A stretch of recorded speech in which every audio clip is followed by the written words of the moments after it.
Meantime, cotton producers will have some very important decisions to make over the next year as they decide whether or not to participate in the new STAX program starting in 2015. Damon Jones recently attended an informational session in Tifton and gives you some advice on how to make the best choice for your farm.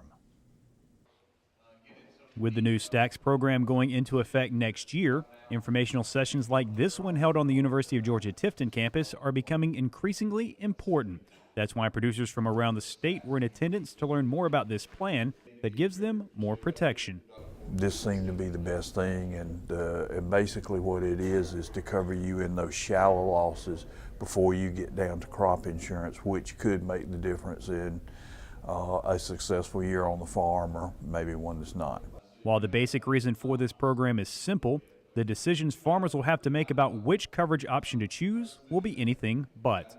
There are some decisions to make as far as whether you exclude your harvest price option, where you set your protection factor, where do you want your coverage level of STAX between the 70 and 90% band.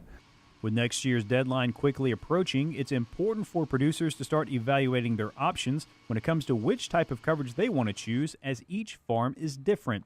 And with so many different factors to take into account, it's good that there are so many resources out there to help aid their decision.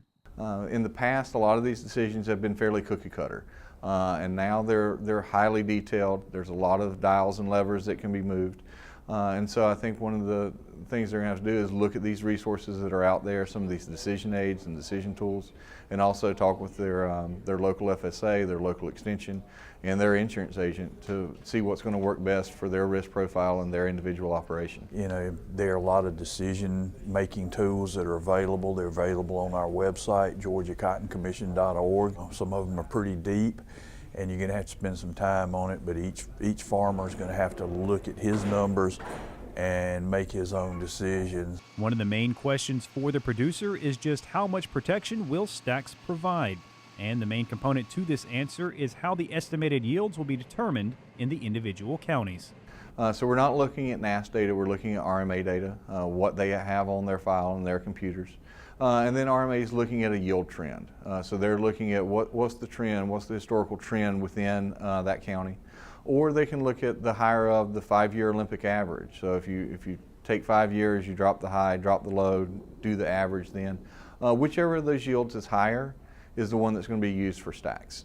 And with so much information, it's important for the farmer to learn as much about this new program and not rush their decision, because the wrong one could impact their operation for the foreseeable future.